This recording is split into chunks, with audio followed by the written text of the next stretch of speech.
حضرت موسیٰ علیہ السلام، جنہیں کلیم اللہ بھی کہا جاتا ہے، حضرت موسیٰ علیہ السلام نے قارون سے کہا کہ خدا نے تجھے دولت دی ہے، 1000 دینار میں سے 1 دینار زکوٰۃ دیا کرو، لیکن اس کو یہ مشکل معلوم ہوا اور وہ آپ سے جھگڑنے لگا اور حضرت موسیٰ علیہ السلام کی پیروی چھوڑ کر اس نے سرکشی اختیار کی۔ جب حضرت موسیٰ علیہ السلام نے زکوٰۃ کی تاکید کی، تب قارون نے بنی اسرائیل کے جاہلوں کو جمع کیا اور کہا کہ تم لوگ بڑے نادان ہو، کچھ بھی نہیں سمجھتے، اور بنی اسرائیل کے ان جاہلوں کے ساتھ مل کر قارون نے حضرت موسیٰ علیہ السلام کو بدنام کرنے کی سازش کی۔ کہتے ہیں کہ حضرت موسیٰ علیہ السلام ہفتے میں ایک بار مجلس میں واعظ کیا کرتے تھے۔ ایک دن جب وہ مجلس میں واعظ کے لیے تشریف لائے اور لوگ واعظ سننے کے لیے جمع ہوئے تو قارون بھی اپنے منصوبے کے مطابق نہایت شان و شوکت کے ساتھ مجلس میں پہنچا اور حضرت موسیٰ کے مقابلے میں بیٹھ کر ہنسی مسخری کرنے لگا۔ وہ بدچلن عورت بھی آئی اور مجلس میں ایک گوشے میں بیٹھ گئی۔ جب مجلس گرم ہوئی اور حضرت موسیٰ کے سینے میں علم اور معرفت کا دریا جوش مارنے لگے، تب وہ عورت اٹھی اور چاہا کہ قارون کے سکھے کے مطابق وہ حضرت موسیٰ پر تہمت لگائے اور حضرت موسیٰ کے کردار کو داغدار کرنے کی کوشش کرے، لیکن خدا نے جو دلوں کو پھیرنے والا ہے اس کی زبان کو پھیر دیا اور وہ بلند آواز میں بولی، اے بنی اسرائیل، قارون حضرت موسیٰ علیہ السلام کا دشمن ہے۔ کل اس نے مجھے اپنے گھر لے جا کر بہت سے زر جواہر دیے اور کہا کہ میں عام مجلس میں حضرت موسیٰ پر تہمت لگاؤں اور کہوں کہ موسیٰ نے میری عصمت اور عزت لوٹی ہے، لیکن میں گواہی دیتی ہوں کہ موسیٰ خدا کا پیغمبر اور سچا نبی ہے۔ میں برائی سے توبہ کرتی ہوں اور کہتی ہوں کہ اشہد ان لا الہ الا اللہ و اشہد ان موسیٰ کلیم اللہ۔ میں گواہی دیتی ہوں کہ اللہ کے سوا کوئی خدا نہیں ہے اور میں گواہی دیتی ہوں کہ موسیٰ خدا کا کلیم ہے۔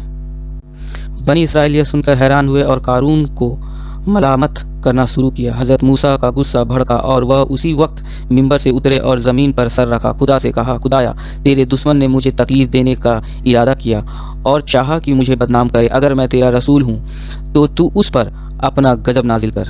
اچانک حضرت جبریل آئے اور فرمایا، اے موسیٰ، سر اٹھاؤ، اللہ تعالیٰ نے تمہاری دعا سن لی اور زمین کو تمہارے قبضے میں دیا، جیسا چاہو کرو۔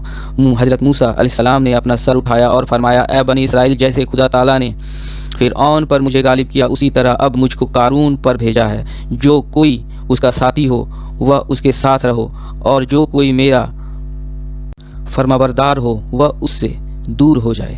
یہ سب سن کر بنی اسرائیل نے قارون سے کنارہ کیا اور اس سے بیزار ہوئے، صرف 2 آدمی جو بڑے مشاہب تھے اس کے ساتھ رہے۔ پھر موسیٰ نے فرمایا، اے زمین، اس کو لے لے۔ زمین نے قارون کو ٹخنوں تک پکڑ لیا، وہ ہنس کر بولا، اے موسیٰ، یہ کیا جادو ہے؟ پھر دوسری بار تب حضرت موسیٰ علیہ السلام نے زمین کو حکم دیا، حضرت موسیٰ نے زمین کو حکم دیا تو وہ گھٹنوں تک زمین سے دھس گیا۔ اب وہ لگا چیخنے چلانے اور عاجزی کرنے، لیکن اب کیا ہوتا ہے؟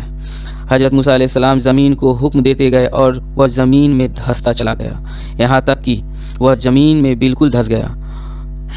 یہ دیکھ کر بنی اسرائیل نے کچھ برے حسد کرنے والے لوگ کہنے لگے کہ موسیٰ نے مال کی لالچ میں قارون کو زمین میں دھسا دیا۔ حضرت موسیٰ نے جب یہ بات سنی تو زمین کو حکم دیا اور قارون کا تمام مال اور اسباب، گھر اور حویلی، سب کچھ زمین میں دھس گیا۔ سبحان اللہ۔